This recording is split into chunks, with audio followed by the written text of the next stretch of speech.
This week, an intense passion that I've had for over a decade finally earned me £500 for the first time ever. Stay tuned and we'll discuss your special interests too. Passions, your intense interests all around her collar. What we're going to do is we're going to pick those off one by one. Pick them off. You can read them one by one. Hey friends, I'm Mike, a late diagnosed autistic adult, and on this channel today we're going to talk about those special interests, those intense interests that as an autistic person you love to do. Everyone's different, it is a spectrum after all. When I asked members of this channel's community about your interests, you sent them in. Maisie has 12 of yours on her special collar, and we'll talk about these in this video and maybe give you some ideas on how you might be able to turn your intense interests into something that also pays for itself. Steve Jobs once said, "You've got to find what you love. Your work is going to fill a large part of your life, and the only way to be truly satisfied is to do what you believe is great work. And the only way to do great work is to love what you do." He believed that if you have a passion for your work, it won't feel like work at all. However, many autistic people find themselves in work doing a job that they don't enjoy just to earn a wage. And those autistic people we saw in last week's video are among the more fortunate, as our community is chronically underemployed. Is it even possible to turn a passion into a profession? I've had an interest in videography and I've been making videos for years, although always for free and always about things that I'm interested in. I've made videos about electric cars, and I've made videos about scuba diving, and I've even made short documentaries for charities that I've been involved with too. All the while, I've been trying new things. I've been experimenting with different cameras and different types of content.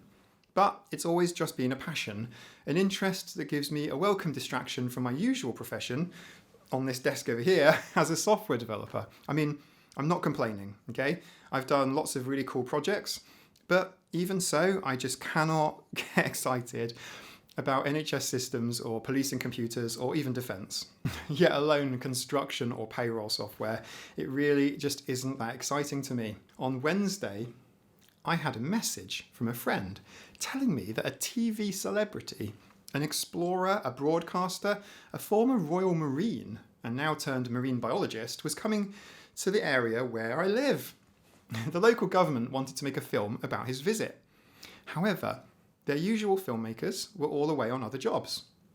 But they really wanted to film an interview and an underwater sequence. And knowing that I would be there anyway, filming, as I often am, it's one of my special interests, they asked if I could fill in for the pros. A tempting opportunity to go scuba diving was all I needed to hear, so I said yes. I've seen the celebrities' films on TV before, visiting dark shipwrecks and mysterious underwater stories. I've done similar, but not for TV, just for YouTube, and I thought it would be fun to meet him.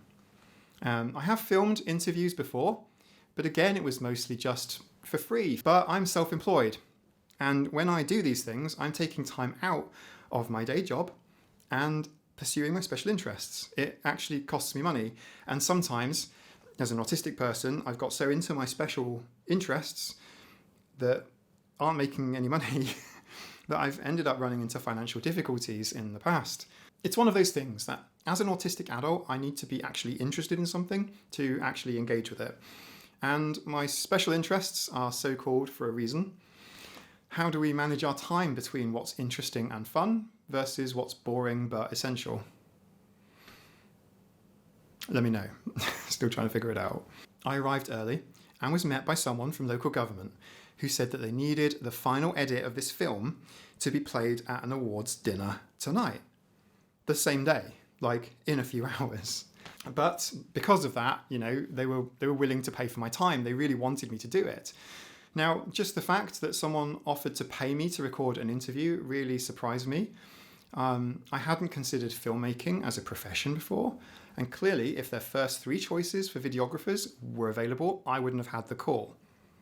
I do suspect, though, that they would have asked me, like, can we use your underwater footage? We'll give you a credit for exposure. since there aren't any other underwater videographers around on that day. We all do know each other. So they asked me to film the underwater sequence and film an interview and the edit. And I honestly couldn't believe it. I hadn't intended to charge. After all, I only intended to go diving and filming with a famous dive buddy and donate some of the footage to a local wildlife charity. And that for me would have been a really good day out, away from my day-to-day self-employed software development. But if a government wanted to use my film for marketing and had a budget to pay me, I wasn't going to say no, was I? As I edited the footage, I realised this experience was a turning point, that it could potentially turn my hobby interest into a potential profession. £500 is a lot of money, but it's only about a fifth of the cost of this camera lens. So I'd need to do quite a few filmmaking jobs to make it financially viable to take time off my day job. But it could still be done.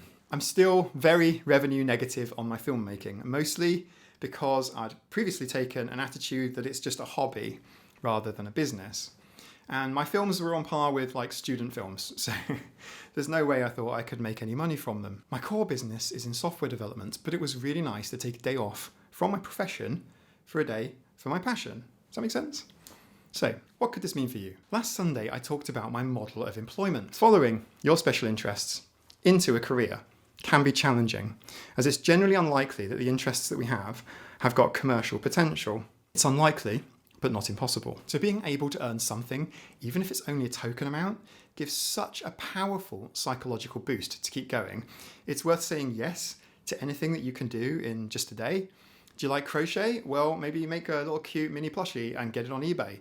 Do you like drawing? Start an online portfolio. Challenge yourself to get something on it today. There's something so encouraging about external validation for your passions.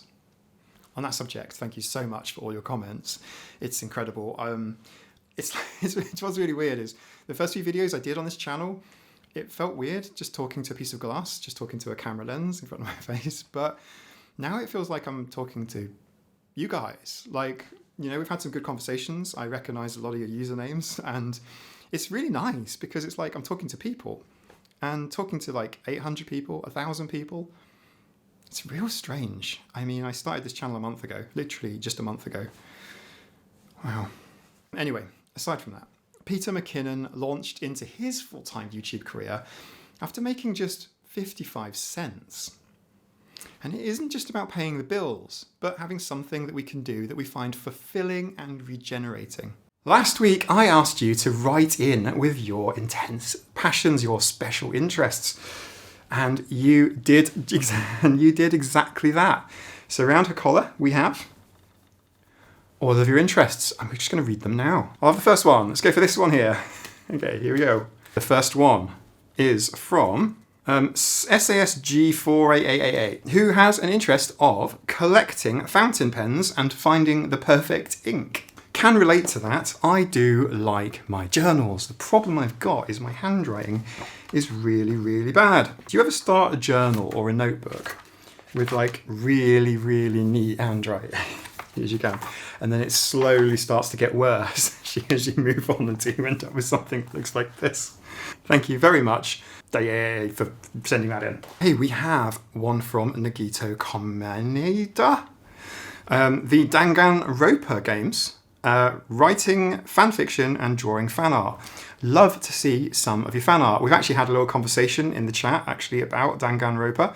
I have looked it up. Apparently it's an autistic character or someone that's very relatable to autistic experience in the game. So I would put this in. Yeah, I get it. That's cool. What do you think, Maisie? Me too. Okay, the next one. Thank you.